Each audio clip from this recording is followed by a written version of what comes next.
Picture this. Hey guys. You're a perfectly healthy young adult enjoying a brutally hot summer day. The kind where the sun feels like it's trying to personally assassinate you. So, naturally, you head to the nearest warm, freshwater lake, because why not cool off in nature's bathtub? You dive in, splash around with your friends, maybe attempt a backflip you absolutely weren't qualified to perform. An hour later, you climb out, grab your towel, and head home feeling relaxed. Life is good. Except it's not. Because at some point during your little aquatic adventure, something microscopic slipped up your nose, quietly, politely, and with extremely murderous intentions. Within the next 3 days, your life is basically a countdown timer.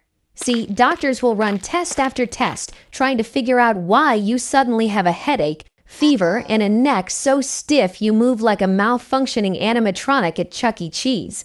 Unfortunately, by the time they identify the real problem, the villain has already won.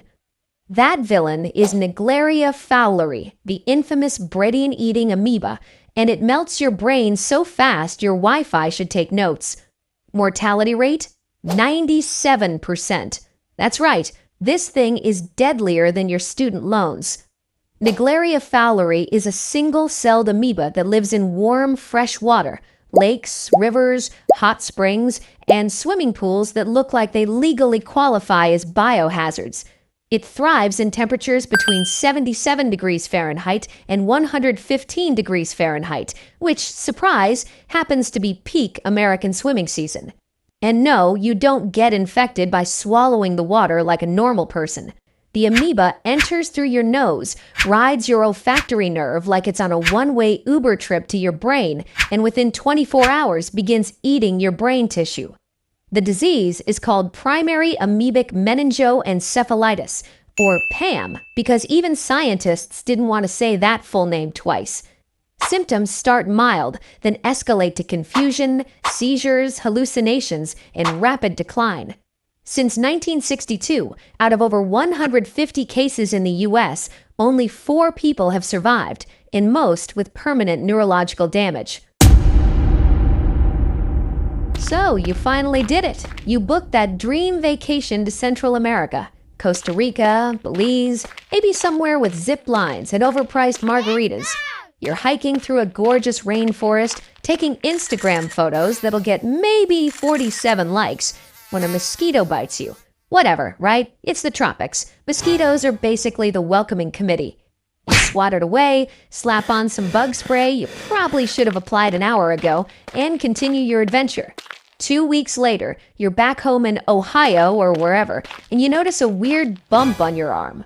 Looks like a pimple, a really angry pimple that's pulsating? Yeah, that's not a pimple. That's your new roommate, and it's got legs. Welcome to the Dermatobia hominis, the human botfly.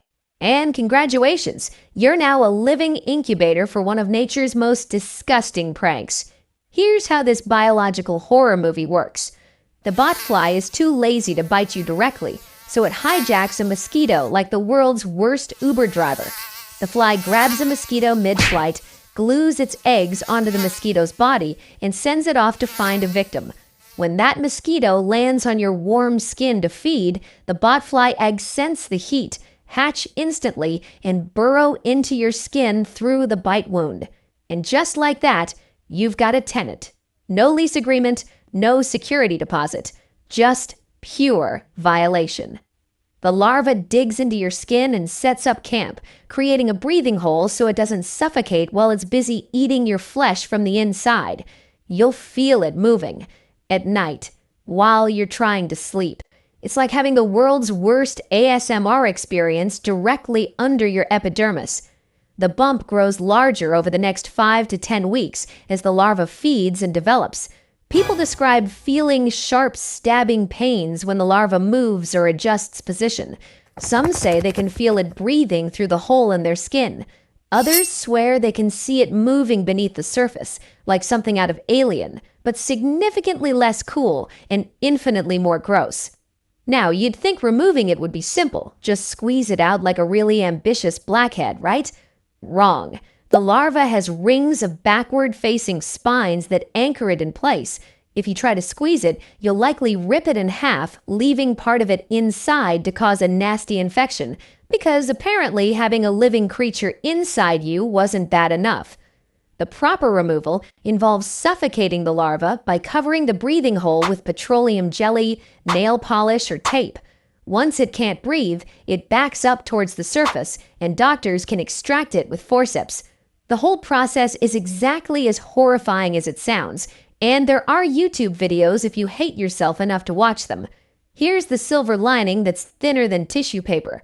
Botfly infections rarely kill you. They just make you wish you were dead for several weeks while a maggot throws a house party inside your arm. Most people recover completely after removal, though they're usually left with a lovely scar and enough psychological trauma to never visit the tropics again. So, next time you're planning that eco-tourism adventure, remember, sometimes the real souvenirs are the parasites you pick up along the way, and those definitely won't fit in your carry-on. Stay paranoid, folks. Nature's out there, and it's hungry. Imagine you're one of those gap year kids trying to find yourself before college, or perhaps you're genuinely trying to make a difference. Either way, you're thirsty. It's hot, like my phone just overheated and shut down hot. So you drink some water from the local pond. It tastes a little weird, but hey, you've had worse at music festivals back home. Fast forward 1 year. Yeah, you read that right. 1 entire year. You're back in the States, maybe at your desk job or suffering through a Zoom meeting when you feel a burning sensation in your leg. You look down and see a blister forming on your ankle. Weird, but whatever. Probably just new shoes, right? Then the blister bursts, and something starts emerging from your skin. Something long, something white, something that looks suspiciously like a 3-foot-long spaghetti noodle trying to escape your body. Surprise! You've got a guinea worm, and it's about to ruin your entire month. Meet Dracunculus medinensis, the guinea worm. The name literally means little dragon, which sounds way cooler than it actually is. This parasite has been tormenting humans for thousands of years. We're talking biblical plague levels of ancient. Some scholars think this is the fiery serpent mentioned in the Old Testament. Moses dealt with these things. That's how old school this nightmare is. Here's the play-by-play. When you drank that contaminated water, you swallowed tiny water fleas infected with guinea worm larvae. Your stomach acid killed the fleas, but the larvae survived because they're built different. They burrowed through your intestinal wall and set up camp in your abdominal cavity. For the next year, 365 days, the female worm grew inside you, feeding on your tissues, minding her business, waiting for the perfect moment to ruin your life. She can grow up to 3 feet long and as thick as a spaghetti noodle, just casually coiled up inside you like some sort of demonic measuring tape. When mama worm is ready to release her babies, she migrates to your extremities, usually your legs or feet, and creates that burning blister. When the blister touches water, the worm detects it and releases thousands of larvae into the water, starting the cycle all over again. It's like the world's most disgusting gender reveal party, except everyone loses. Now here's where it gets worse. The only way to remove a guinea worm is the same method humans have used for literally thousands of years. You grab the worm and slowly, painfully wind it on a stick, a few centimeters per day, for weeks, sometimes months. You can't yank it out, because if it breaks, the remaining piece inside you dies and causes a massive life-threatening infection. So you're stuck doing this medieval extraction procedure, wrapping this live worm around a stick like you're the world's most unfortunate fishing enthusiast. The pain is excruciating. The burning sensation as the worm moves is unbearable. Many victims can't walk or work for weeks. Some people develop secondary bacterial infections. And the psychological horror of watching a 3-foot parasite slowly emerge from your body, that's free trauma courtesy of Mother Nature.